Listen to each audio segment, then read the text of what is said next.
Allora, come vi dicevo, la prima parte di questo incontro appunto è stata la presentazione del partito Progress. Ora entriamo appunto nel dibattito pubblico sul land grabbing, furti di territorio legalizzati. Farà l'introduzione Simone Ligi, che è responsabile politico di Progress Campidano, poi passeremo la parola a Nicolò. Come puoi? Nicola, sì, vabbè. A Nicola Micheli e a Michela Morgia. Passo la parola a Simone Ligi. Grazie e salute a tutti, vi siete molti e mi fa molto piacere. Che cosa innanzitutto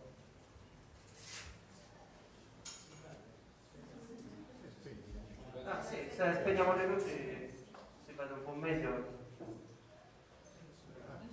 Ok.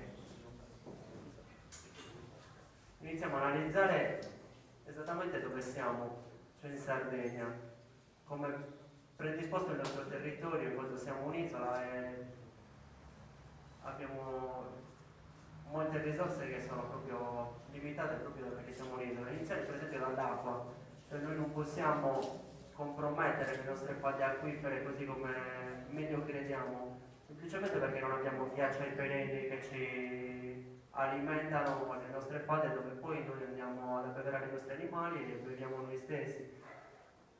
Comunque, questa è la composizione della Sardegna. La maggior parte della Sardegna è collinare, circa il 70% della Sardegna è collinare. Poi abbiamo una parte pianeggiante che è poco meno del 20% e il restante è montagna.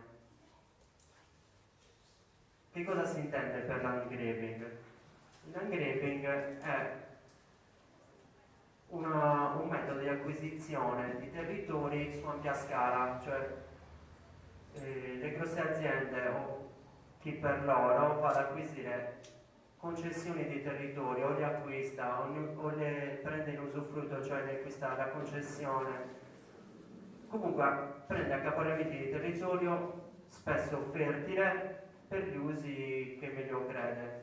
Il primo land grabbing della storia cadeva proprio ieri l'anniversario, 12 ottobre, quando Cristoforo Colombo scese in America. Abbiamo presente che come sono finiti i nativi americani. In Sardegna il più famoso land grabbing è stato l'editto delle chiudende, quando il re Sapaudo diede una bellissima legge che disse che tutti quelli che riescono a chiudere i territori sono loro. Noi siamo andati per far questo abbiamo visto anche qualche piccola dichiarazione che è uscita fuori dai dossier della CIA.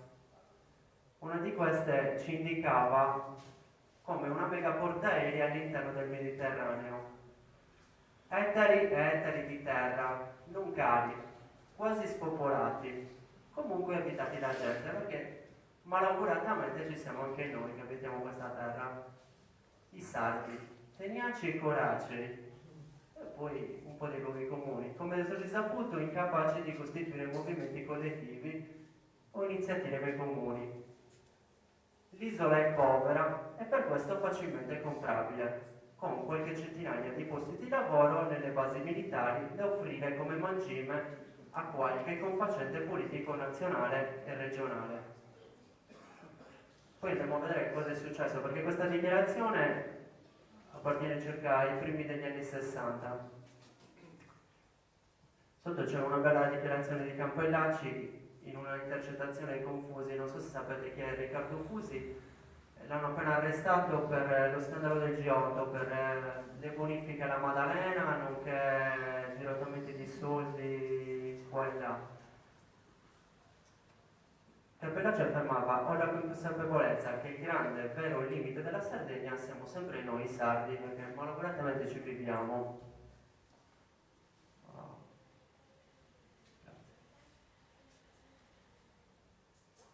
Nel 1956, cioè intorno agli anni 50, subito dopo la guerra mondiale, iniziarono, lo Stato italiano, probabilmente per accordi internazionali con la NATO, iniziò a costruire basi militari in Sardegna. i primi espropri sono narrati in un libro, proprio Serviti militari in Sardegna, il caso Teulada. Uno di questi espropri viene ricordato dal signor Giulio Angioni. La vostra terra deve essere espropriata. Quando si presentarono i militari all'interno di questa famiglia dissero semplicemente la vostra terra deve essere espropriata, avete un anno di tempo per andare via, qua disturbate.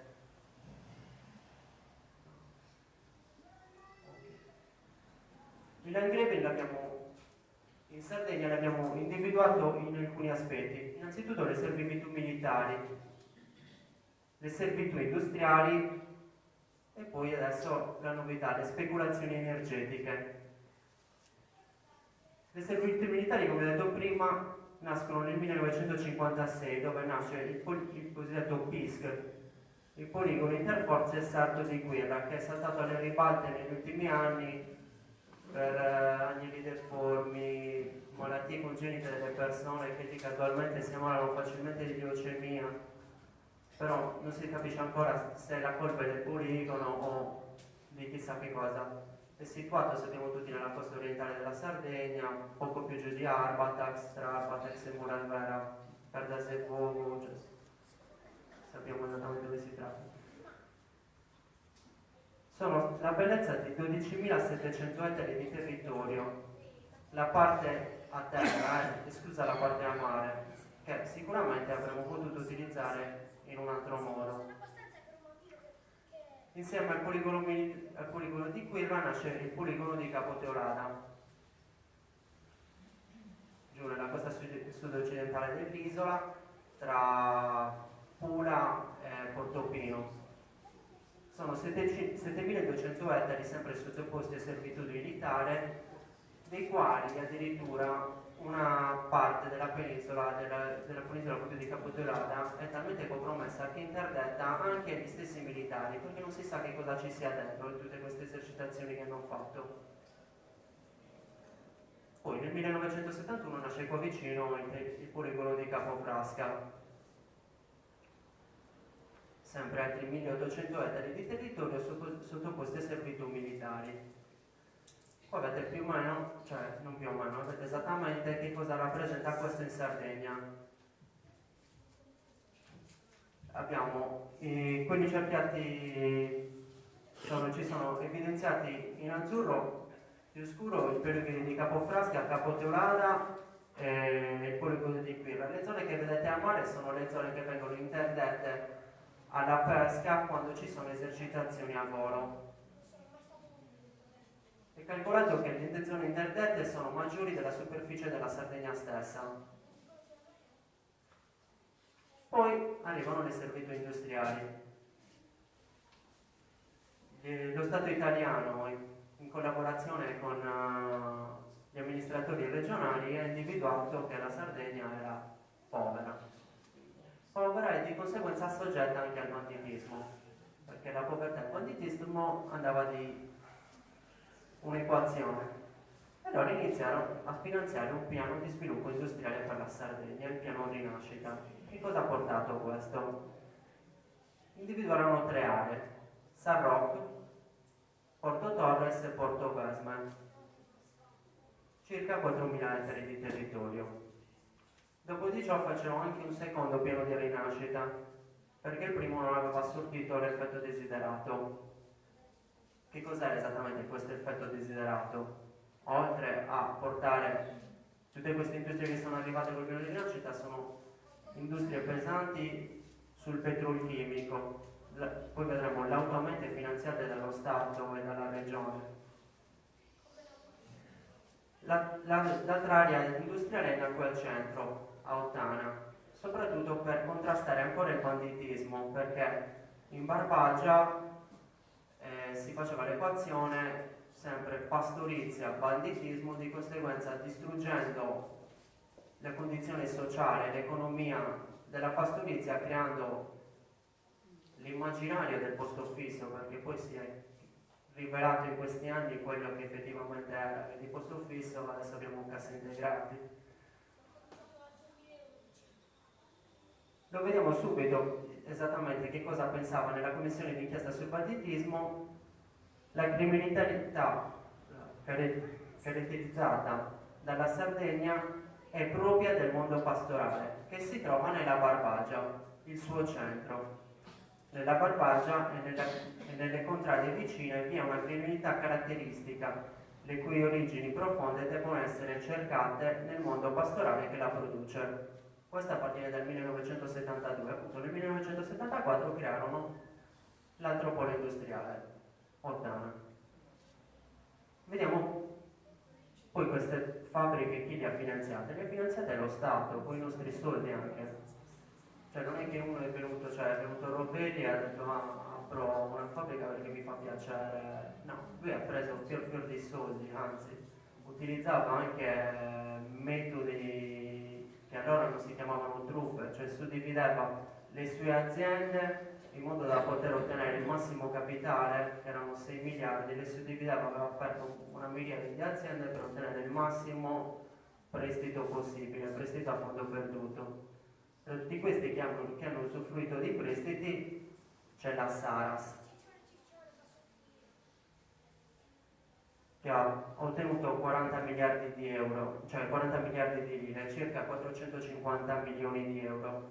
Chiunque, anche un bambino con 450 milioni di euro potrebbe aprire una fabbrica che duri 20 anni.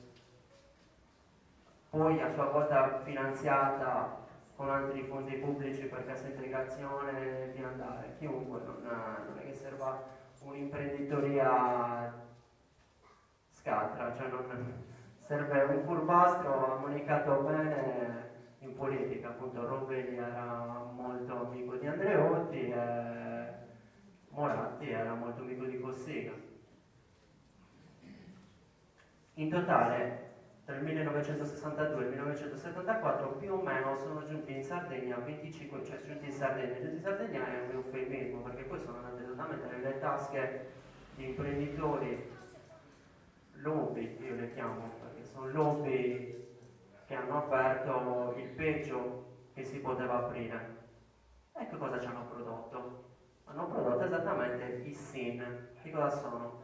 Sono siti di interesse nazionale, cioè aree altamente contaminate e molto estese, che proprio lo Stato italiano, il Ministero dell'Ambiente, ne dichiara necessità di una bonifica del suolo e del sottosuolo, delle acque superficiali e sotterranee, per evitare ancora ulteriori danni ambientali e sanitari. La zona di Porto Torres e tutta la zona del Sulcis Inglesiente, iniziare proprio da Pula e salire su fino al poligone di Capofrasca. La Sardegna appunto grazie a questo risulta la regione più inquinata d'Italia, 445.000 ettari. Notiamo che però manca qualcosa all'appello, perché qua non è segnato tipo il poligono di Quirra, e non mi risulta esattamente che sia all'Acqua di Rose, non è segnato il centro di Ottana. Appunto, io aggiungerei qualche tarino. Vediamo che cosa è successo a Ottana ultimamente. Questo qua è salito alle cronache primavera scorsa. A un certo punto, nella zona di Ottana, per circa 700 ettari, si sono trovate le pecore e l'erba stranamente nerastra, piena di fuliggine. Non si capisce ancora che cosa sia successo, perché le centraline dell'Arpas hanno rilevato comunque emissioni dalla centrale di Ottana perfettamente sotto controllo, però ciononostante per 700 ettari pecore, erbe, tutto quello che trattori erano pieni proprio di questa oleosa, non si capiva bene che cosa fosse, è ancora un mistero. Adesso abbiamo un'altra bella speculazione, cioè le speculazioni energetiche, che comunque vanno a intaccare sempre il territorio fertile. Iniziamo dalla chimica verde. Che cos'è questa famigerata chimica verde? Osannata da moltissimi. Ho sentito anche un responsabile di Legambiente, nonché adesso, come si chiama?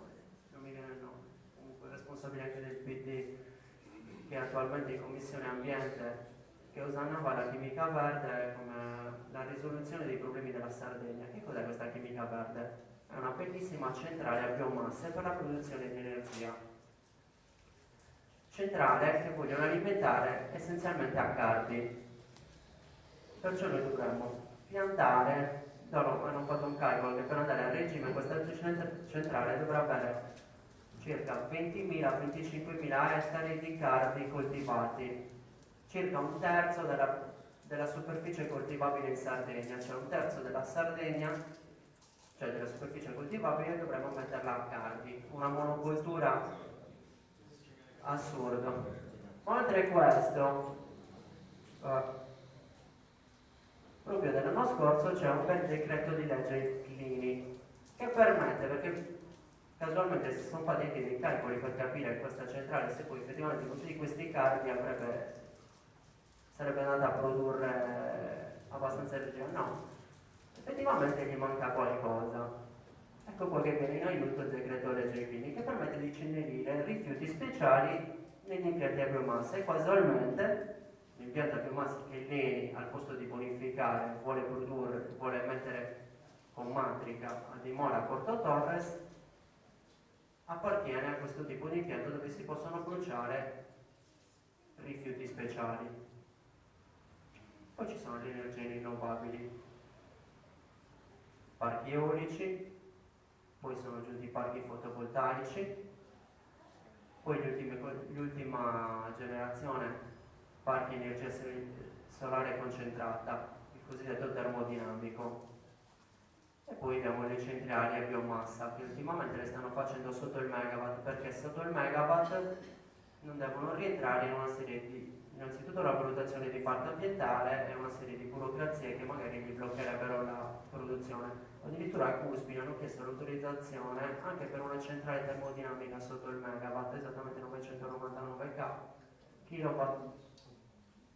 Addirittura non si capisce neanche se esattamente potrebbe convenire anche metterla in produzione, però con gli incentivi, perché tutto questo viene drogato essenzialmente dagli incentivi, se no nessuno verrebbe a speculare sul nostro territorio.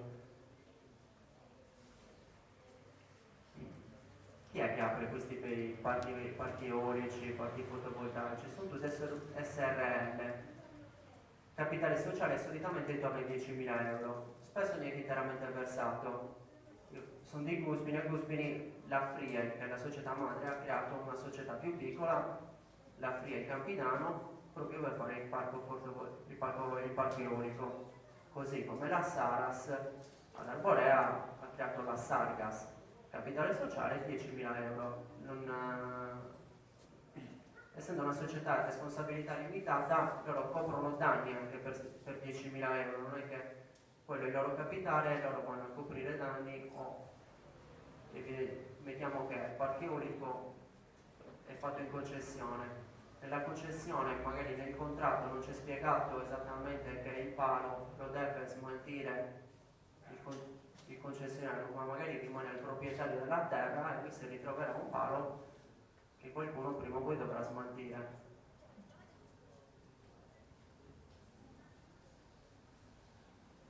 Poi ho fatto un piccolo calcolo su esattamente cosa esportiamo e cosa siamo andati in questi anni a produrre in energia eolica. Produrre e andremo anche in produzione. Innanzitutto che cosa esportiamo? Noi abbiamo 3 cavi, 3 elettrodotti. Uno è il SACOI, Sardegna, Corsica, Italia, che è del 1968, perché appena fecero il primo piano di rinascita ci fu una centrale a Fiume Santo e anche la centrale di Portovesme, entra in produzione, perciò questa energia dovevano metterla in rete. E pensarono subito di fare, tra le prime opere finanziate ci fu il capo per esportare corrente. Poi hanno fatto il SARCO, Sardegna-Corsica, altri 50 megawatt. E l'ultimo è il SAPEI, un'opera mirabolante, record su record, bellissimo, perché comunque noi SAPEI, Sardegna, penisola italiana. Sì, no, l'ultimo pezzo di notizia di questi giorni vogliono fare le opere interne del cavo Sapè, circa 39 km in area SIC, perciò in area di interesse comunitario. Comunque, moneta da famiglia, noi esportiamo circa 1000, cioè abbiamo un collegamento potenziale di 1350 MW in entrata e in uscita. Sappiamo essenzialmente che noi ne produciamo più di quanto ne consumiamo, perciò essenzialmente ne esportiamo parecchia, non è che ne importiamo. Le importiamo quando il prezzo è più alto, perché c'è un bel gioco di borsa. Comunque sia, tutte le centrali eoliche in Sardegna, andate a regime, tutte le autorizzazioni, quelle in costruzione, quelle dovrebbero ammontare, questo qua è un dato del 2011, a 1265 MW.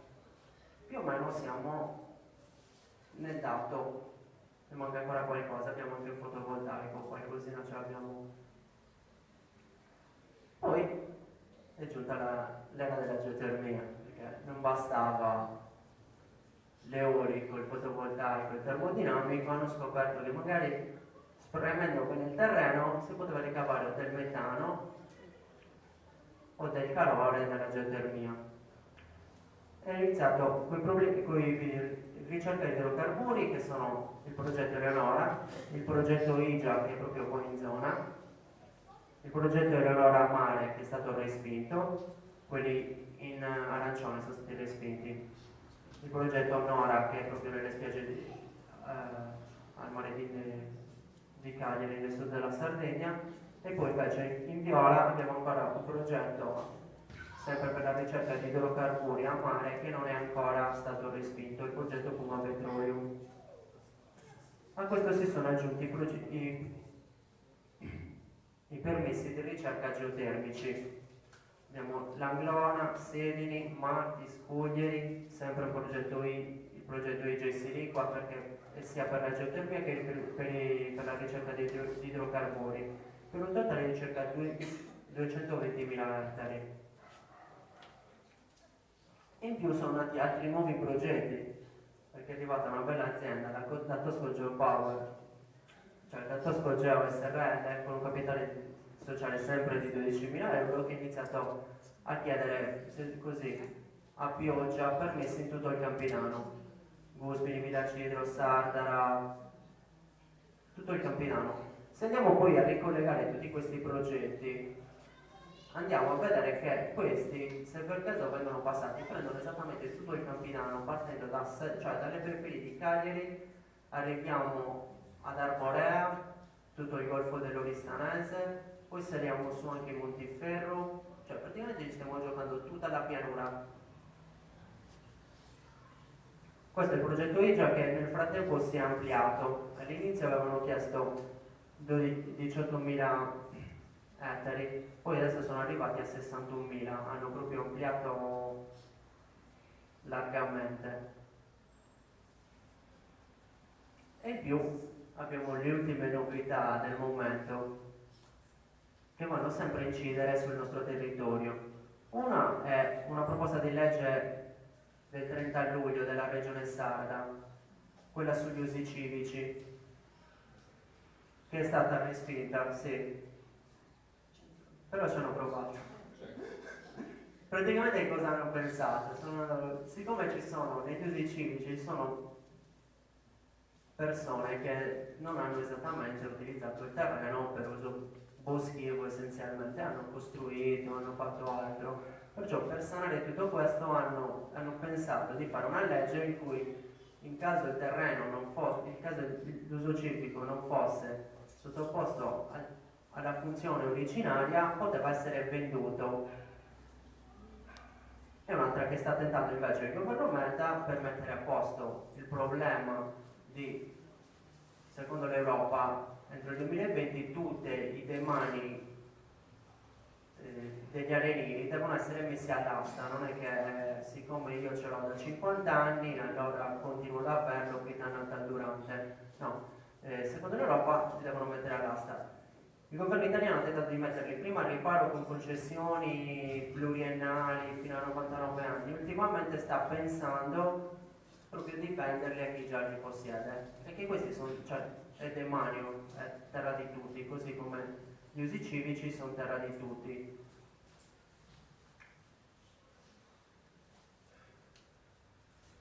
Quando parliamo di queste cose, i politici o comunque molti che sono più fuori per la cosa ci dicono vabbè, ma voi volete sì, tipo per il progetto ICE, non volete che venga fatto qui, nel senso non nel mio giardino, che è una sindrome, cioè quando si vengono fatti progetti di un certo impatto, solitamente le popolazioni locali tendono a non volerle vicino a casa, ma non è una questione di volerle vicino a casa, abbiamo visto che negli anni ne abbiamo preso parecchie vicino a casa, anche troppe secondo i miei gusti. Forse siamo colpiti non dalla sindrome NIMBY, ma dalla sindrome neanche PISBY, che è put in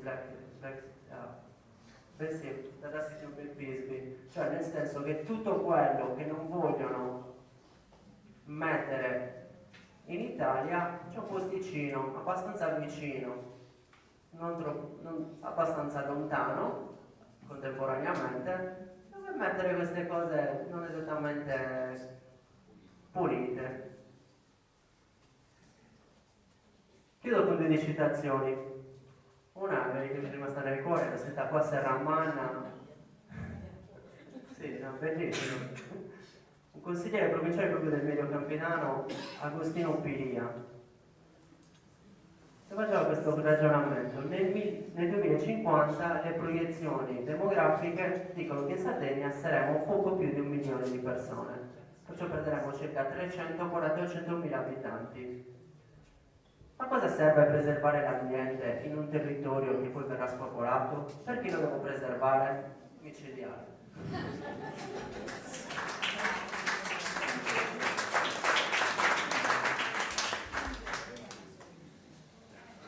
Questo invece appartiene più alla nostra filosofia di pensiero. Quando l'ultimo albero sarà abbattuto, l'ultimo fiume sarà avvelenato, l'ultimo pesce sarà pescato, ci accorgeremo che non si potrà più mangiare il denaro. La nostra terra vale più del denaro e durerà per sempre. Non verrà distrutta neppure dalle fiamme del fuoco. Finché il sole splenderà e l'acqua scorrerà, darà vita a uomini ed animali. Non si può vendere la vita degli uomini e degli animali. È stato il grande spirito a porre qui la terra e non possiamo venderla perché non ci appartiene.